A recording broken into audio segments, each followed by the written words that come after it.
Haleluya, puji Tuhan. Salam sejahtera di dalam kasih Tuhan Yesus Kristus. Berjumpa lagi dalam program yang sungguh memberkati kita. Program yang menginspirasi dan memotivasi kita. Program dari Infinity Ministry ini di bulan ini mengambil tema menjaga minyak dan api. Bersama saya Pastor Jimli Manopo.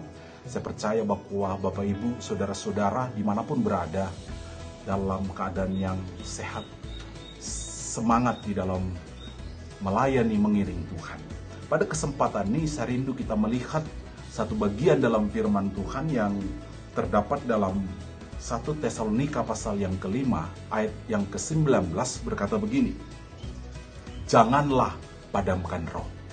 Bapak Ibu yang dikasihi Tuhan, roh itu bekerja memberikan kita semangat, menerangi kita. Bahkan Bapak Ibu, roh itu menghidupkan kita, memberikan kita kekuatan baru di dalam kita mengiring Tuhan. Demikian juga roh itu memurnikan kita, supaya kita menjadi orang-orang percaya yang hidup dalam perkenanan Tuhan. Tanpa Roh Kudus, tanpa roh yang bekerja di dalam hidup saya dan saudara, tentu kita akan mudah lemah. Kita bahkan mungkin menjadi lemah dan kita susah bangkit dari kelemahan kita. Tetapi roh yang bekerja di dalam hidup saya dan saudara akan memampukan kita melewati berbagai-bagai kesulitan, berbagai-bagai persoalan-persoalan hidup, sehingga kita tetap mengabdi kepada Tuhan sebagai pelayan-pelayan, sebagai anak-anak Tuhan. Kita menunjukkan bahwa kita terus berkarya di dalam kita melayani pekerjaan Tuhan.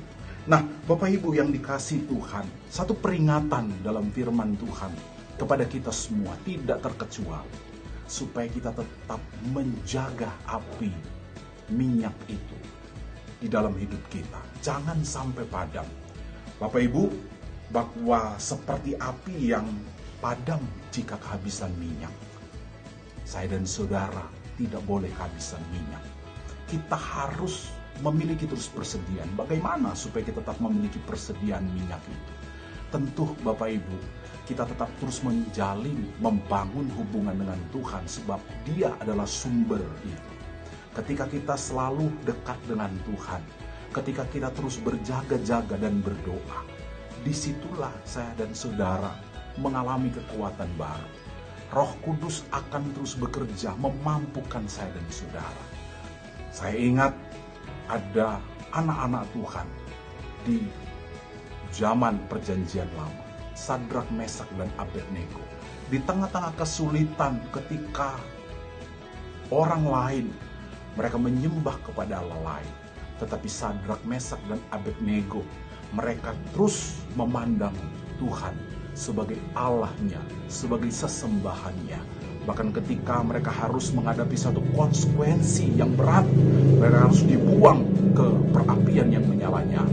Bapak Ibu perhatikan, di sanalah karya kuasa Tuhan, Roh Kudus bekerja bersama-sama dengan mereka. Mereka alami kekuatan, sama seperti saya dan saudara. Oleh sebab itu, mari jaga hati kita, jaga api minyak yang Tuhan sudah berikan dalam hidup saya. Bicara tentang urapan, bicara tentang kuasa Roh Kudus. Dia akan padam jika kita hidup tidak sesuai dengan kehendak Tuhan. Haleluya, puji Tuhan. Tuhan Yesus memberkati kita semua. Amin.